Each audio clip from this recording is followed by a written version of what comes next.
Hello friends, good morning. I am Kapse sir. 11th class, subject English. Friends, we have started prose section. In the prose section, third lesson we are going to study. 1.3, The Call of the Soil, A Scent of Rice. This lesson is written by Venkateshwaran Iyer. Friends, we have seen 3 videos on this lesson, especially icebreakers, an introduction of the writer, then the text. We have started from page number 25, then 26, then 27, and we are on the page number, which is the next page, page number 30. Look, page number 30. Look at the page. विद्यार्थी मित्रांनो, आपण या पूर्वीच्या 3 व्हिडिओमधून व्यंकटेश्वरन अय्यर यांनी कशा पद्धतीने कसबाई या भाताच्या वाणाची किंवा तांदळाच्या जातीची त्या ठिकाणी पसंती केली आणि ते बियाणे मिळवण्यासाठी, त्याची लागवड करण्यासाठी ते पेठ, सभोवतालचा परिसर, सभोवतालच्या खेड्यामध्ये जाऊन त्या स्वदेशी स्थानिक वाणाची चौकशी करू लागले. त्यांना ते जुने स्थानिक वाण, स्थानिक बियाणे मिळेनासे झाले. पुढे ते ॲग्रिकल्चर ऑफिसरला भेटले, तर ॲग्रिकल्चर ऑफिसरने, शेतकी अधिकाऱ्याने हायब्रिड बियाणे, नवीन आलेली व्हरायटी ते लावण्याची त्यांना विनंती केली. पुढे आपण पाहिले आणखीन काही भागामध्ये ते गेले किंवा आदिवासी महामंडळाकडे गेले की जे आदिवासी महामंडळ त्या ठिकाणी स्थानिक भागातील तांदूळ खरेदी करत होते. तर त्या ठिकाणीसुद्धा त्यांना माहिती मिळाली की अलीकडच्या काळामध्ये कसबाई या वाणाचा तांदूळ किंवा साळ ते विकली जात नाही, पण पूर्वीच्या काळी मात्र कसबाई या तांदळाची विक्री त्या ठिकाणी होत असे, एवढी माहिती त्यांना मिळाली. त्यांना खूप आनंद झाला. पुढे ते जवळ असलेल्या देहू हंडा यांच्या गावामध्ये गेलेले. देहू हंडा हे त्या ठिकाणचे माजी उपसरपंच, आणि मग देहू हंडाकडे धनिवरीला ते गेले. तिथे त्यांना भेटले आणि भेटत असताना माहिती मिळत होती की अलीकडच्या काळामध्ये हे सर्व संकरित बियाण्यांची लागवड करत आहेत. जुने स्वदेशी बियाणे त्या गावामध्ये कुठेही मिळत नाही. हे सर्व करत असताना ते सांगत होते की कसबाई या पिकाला जास्त कालावधी लागतो आणि संकरित जे बियाणे आहे ते संकरित पीक लवकर निघते, आणि लवकर निघल्यामुळे त्या ठिकाणी असलेल्या सिंचनामुळे 2-2 पिके घेण्याकडे शेतकऱ्यांचा कल वाढू लागला. त्यामुळे दीर्घकालीन किंवा लांब पल्ल्याचे कसबाई हे वाण कोणीही त्या ठिकाणी लावण्यास तयार नव्हते. आणि पुढे म्हणजे पहा, page number 30. Sometimes we have to fall in line with the community, he lamented. He means here Dehu Handa, Dhanivari येथील माजी सरपंच त्या ठिकाणी सांगतात की लेखकाने विचारले, मग तुम्ही संकरित बियाणे का लावता, स्थानिक बियाणे कसबाई का बरं त्या ठिकाणी लागवड करत नाहीत? तर ते म्हणाले, कधीकधी समाजाच्या रूढीप्रमाणे आपल्यालाही जुळून घ्यावे लागते, कष्टी होत ते बोलले. लॅमेंट याचा अर्थ कष्टी होणे, शोक व्यक्त करणे. A passionate expression of a grief, दुःख व्यक्त करणे. Hybrids need more water, fertilisers and pesticides. He said that yields were good initially but of late had reduced a lot. Dehu Handa यांनी लेखकाला माहिती दिली. ते सांगू लागले की या संकरित वाणाला खूप पाणी लागते, खूप खते लागतात, रासायनिक खते, कीटकनाशके फवारण्या कराव्या लागतात. सुरुवातीच्या काळामध्ये संकरित वाणापासून खूप चांगले उत्पन्न मिळत होते, परंतु अलीकडच्या काळात काय झाले? अलीकडच्या काळामध्ये ते उत्पन्न घटले. त्याचबरोबर आणखीन या संकरित वाणाचा तोटा काय झाला? Besides he said that each year they had to increase the quantity of urea and pesticides they used. प्रत्येक वर्षी या ठिकाणी पेस्टिसाइड्स त्याचबरोबर खते हे वाढवावे लागतात, कारण या संकरित वाणाला अलीकडच्या काळामध्ये खूप पेस्टिसाइड्स फवारण्या कराव्या लागतात. It was as if the newer hybrids had an insensible appetite for chemicals. आता हे नवीन हायब्रिड, नवीन संकरित जे वाण आहे, हे नवीन संकरित वाण म्हणजे एवढे आदाशी आणि भूक लागल्यासारखे आहे की कितीही केमिकल्स फवारले, खते दिली तरी ते अतृप्त आहे. इनसेन्शिबल याचा अर्थ वकवकीत भूक असणे. वकवकीत भूक असणे म्हणजे अतृप्त भूक. कितीही खते दिली, फवारण्या केल्या तरीही या संकरित वाणाची भूक थांबत नाही. ॲपेटाईट याचा अर्थ भूक, हंगर. पहा, it was as if the newer hybrids had an insensible appetite for chemicals. कितीही रसायने दिली तरी रसायने आणखीन हे पीक मागतेच. Dehu Handa told us that even when there were flash floods in the 60s, Kasbai had stood its ground. पुढे देहू हांडा आम्हाला त्या ठिकाणी सांगत होते की 60च्या काळात आकस्मिक पूर आला तेव्हा कसबाईचे पीक तेवढे तग धरून होते असे त्यांनी सांगितले. He fondly remembered how the rice was still standing when they all returned to the village after the floods had receded. अगदी देहू हांडा यांनी सांगितले. आणि पूर ओसरल्यानंतर 60च्या काळात जो पूर आला होता, सर्वत्र पाणी आणि पूर असल्यामुळे ते गाव सोडून गेले होते. पूर ओसरल्यानंतर, कमी झाल्यानंतर जेव्हा ते गावात परतले तेव्हा कसबाई भाताचे पीक तसेच शेतात ठामपणे उभा होते. अशी हृदय आठवण त्यांनी सांगितली. अशी होती त्या तांदळामध्ये मजबूती.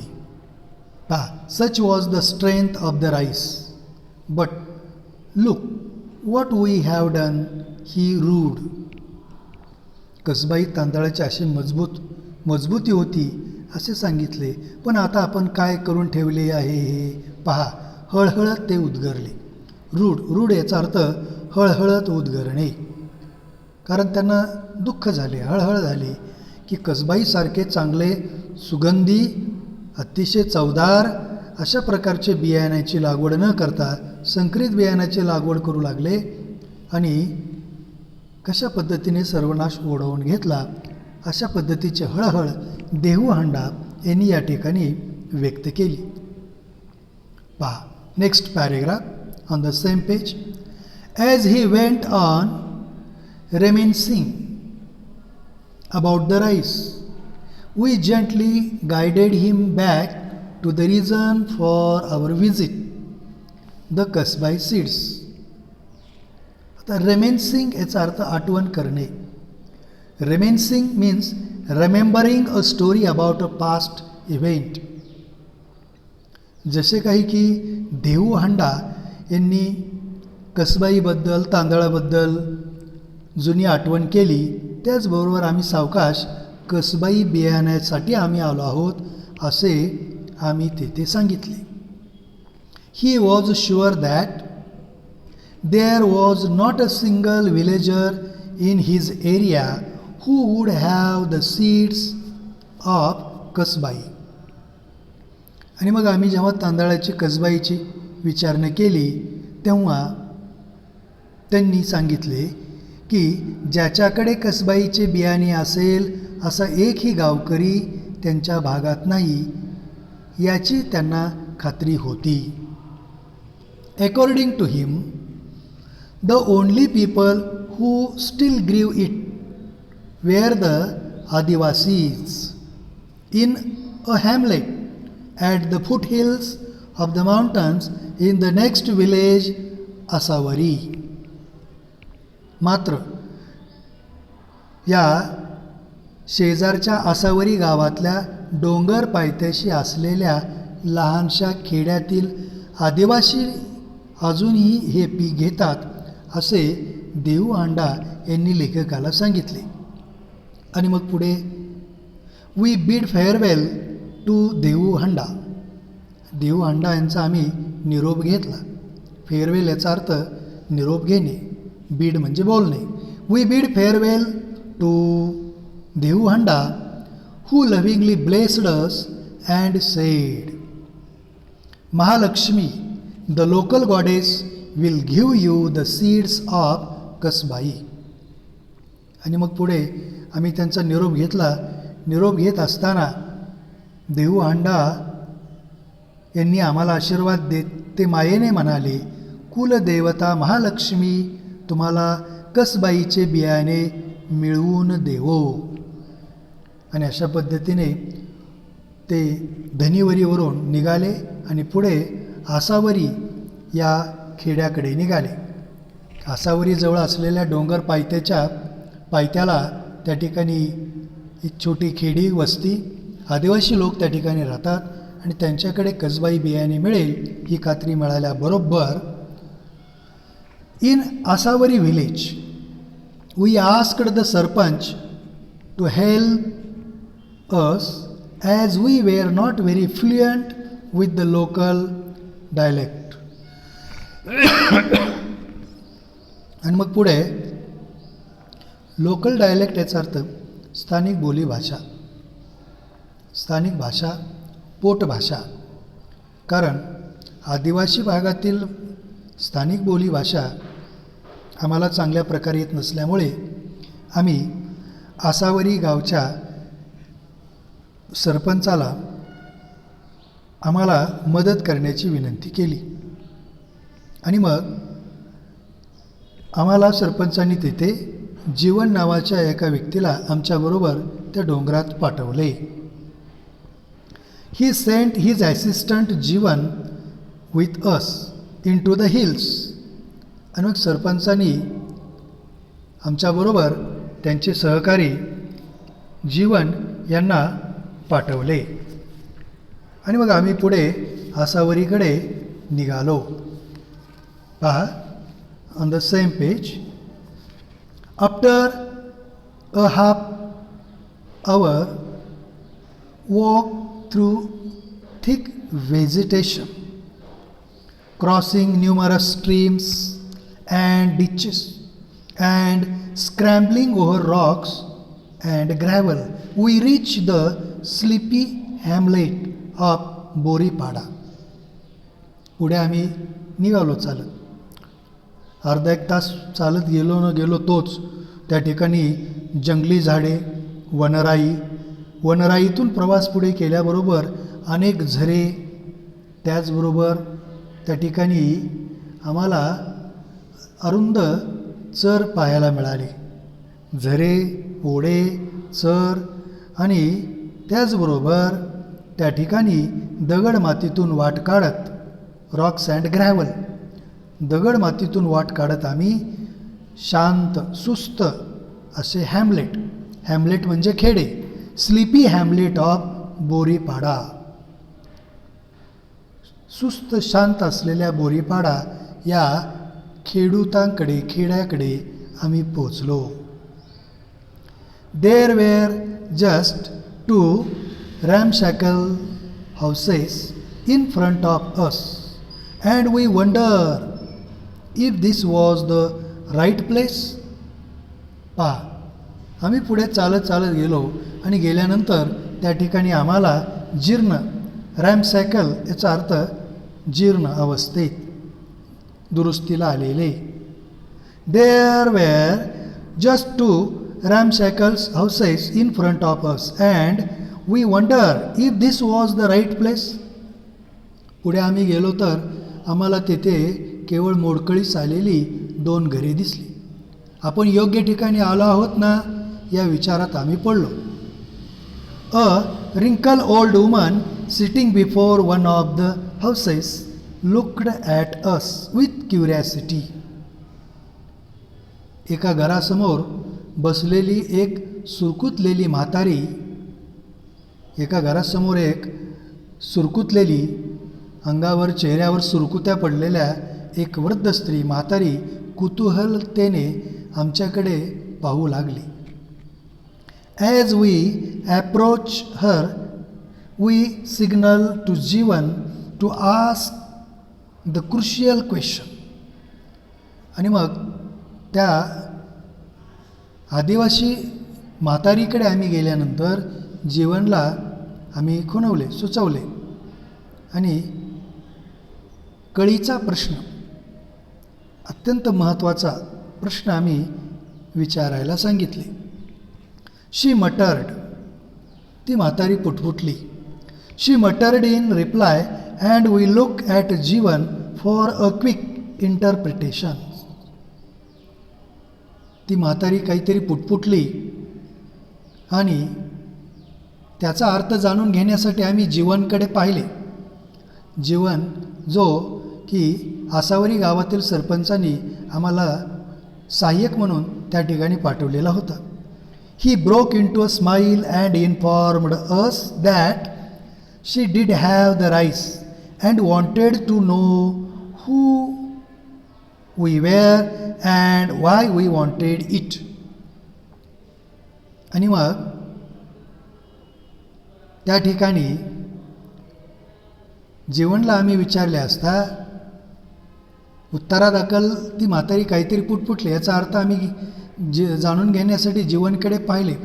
तसा तो जीवन हसला आणि म्हणाला की तिच्याकडे कसबाई प्रकारचा भात आहे, तांदूळ आहेत, पण आम्ही कोण आहोत आणि तो भात आम्हाला कशाकरिता पाहिजे आहे ही ती विचारत आहे.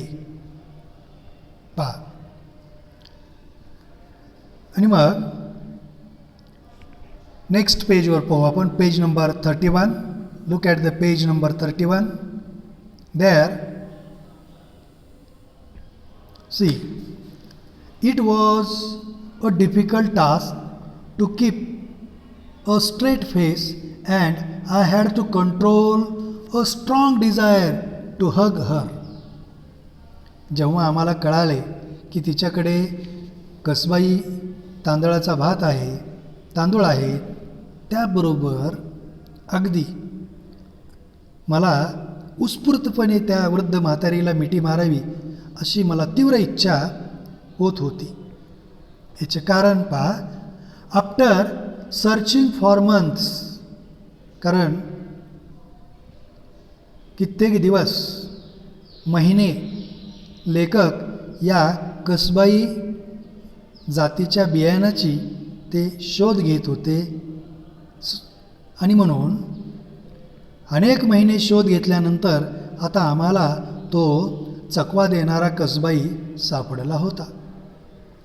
After searching for months we had found the elusive Kasbai. पहा, what kind of Kasbai according to writer here? Elusive Kasbai. Elusive means here difficult to find, catch or achieve. चटकन न आठवणारा, निसटून जाणारा, न सापडणारा असा कसबाई आता आम्हाला सापडला होता. We explain to her that we were from Peth nearby and we needed the seeds to grow it. मग आम्ही तिला सांगितले की आम्ही जवळच्या पेट गावातून आलो आहोत, पेट गावामध्ये आम्ही आहोत, आम्हाला या कसबाई जातीच्या तांदळाची लागवड करायची आहे असे आम्ही तिला सांगितले. We asked for 10 kilograms of rice. आणि म्हणून आम्ही तिला 10 किलो तांदूळाची मागणी केली. She muttered and scowled. She muttered and scowled. Scowled म्हणजे घाबरलेली. ती काहीतरी पुटपुटली आणि मग तिच्या चेहऱ्यावर कपाळावर आट्या पडल्या. She muttered and scowled. Jeevan interpreted that she had never heard of pet village and also did not have a weighing scale. आता त्या वृद्ध महिलेने, आदिवासी महिलेने पेट गावचे नावसुद्धा ऐकलेले नव्हते. पेट गाव तिला माहिती नव्हते आणि विशेष म्हणजे तिच्याकडे तांदूळ मोजण्यासाठी वजन काटा नव्हता, वजन माप नव्हते. She was willing to give the seeds only in baskets. आणि मग पुढे ती भाताचे बियाणे टोपल्यामध्ये देण्यास तयार होती. We asked for a single basket of rice and Jeevan told us to pay her something. आम्हाला एक टोपली तांदळाची दे, बियाणाची दे असं आम्ही बोललो आणि लगेच जीवनने आम्हाला तिला काहीतरी देण्याचे, पेड करण्याचे सांगितले. I handed over $100 note and for the first time in the last 10 minutes her face broke into a smile. She nodded her head in approval. आणि मग गेली काही मिनिटे आम्ही तेथे होतो आणि मग मी तिला 100ची नोट दिली आणि गेल्या 10 मिनिटात आता प्रथमच तिच्या चेहऱ्यावर हसू उमटले होते. तिने संमतीदर्शक मान डोलावली. ॲप्रोव्ह म्हणजे ते संमती देणे, संमतीदर्शक मान डोलावली. See the last paragraph of the lesson. आणि मग पुढे काय झाले हे आपण या लास्ट पॅरेग्राफमध्ये पाहू. As we walk back against the fading sunset. आणि आम्ही मग परतीला निघालो. आम्ही जेव्हा परतीच्या वाटेवर सूर्यास्ताच्या पार्श्वभूमीवर त्या वृद्ध स्त्रीचा चेहरा, हसरा चेहरा मागे सोडून जाताना माझ्या मनात विचार आला. पहा काय विचार आला लेखकाच्या मनात. As we walk back against the fading sunset, living behind a smiling old lady, I couldn't help but wonder that there, nestling in the foothills of an unknown mountain, away from the hustle and bustle of the road or the city, where the real people of India. फार महत्त्वाचं वाक्य आहे. आणि मग त्या वृद्ध स्त्रीचा हसरा चेहरा सोडून आम्ही पुढे आमच्या परतीच्या वाटेवर जात असताना माझ्या लेखकाच्या मनात एक विचार आला.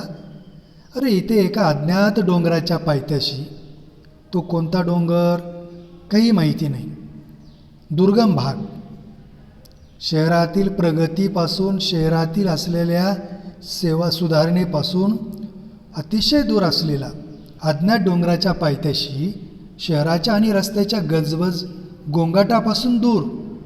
हसल अँड बसल याचा अर्थ गजबज गोंगाट, धावपळ गोंधळ. तर अशा गजबज गोंगाटापासून दूर भारताची ही खरी जनता नांदते आहे. पहा, दूर दुर्गम भागामध्ये डोंगराच्या पायथ्याशी अनोळखी अज्ञात अशा खेड्यामध्ये खरा भारत राहतो आहे. India lives in the such a villages. आणि मग पुढे these were the people who still held on to the rich biodiversity of our land and no one even cared about them. पहा, आता रिच बायोडायव्हर्सिटी याचा अर्थ संपन्न जैवविविधता. Biodiversity म्हणजे जैवविविधता. तर हेच लोक आहेत. These are the people. तेच लोक होते किंवा तेच लोक आहेत ज्यांनी आपल्या भूमातेची संपन्न जैवविविधता अजूनही जपली होती. आता कशा पद्धतीने संपन्न जैवविविधता जपली होती पहा, तर ते स्थानिक बियाणे पेरत, तेच बियाणे पेरल्यानंतर आलेले तेच अन्न उत्पन्न त्याच्यावरच उपजीविका आणि उदरनिर्वाह करत. म्हणून they had never heard of hybrids. आणि मग अशा लोकांनी आपल्या देशाची जैवविविधता जपलेली आहे आणि त्यांची कुणीही कदर करत नाही किंवा कदर केली नव्हती. पहा, they had never heard of hybrids, fertilisers or pesticides. हे खरे भारतीय लोक की ज्यांनी संकरित पिके, खते आणि कीटकनाशकांची नावेही यांनी कधी ऐकलेली नाहीत. They just grew their rice and ate what they got. आणि मग आपण आपला भात पिकवायचा आणि जे पिकेल त्यावर पोट भरायचे एवढेच यांना माहीत होते. The old lady we met had probably never left Boripada. आम्हाला भेटलेली ती वृद्ध आदिवासी स्त्री बहुधा बोरीपाडा हे खेडेगाव सोडून कधीच बाहेर गेली नव्हती. Her world was unspoiled by progress. आणि तिचे जे विश्व होते प्रगतीपासून अबाधित होते.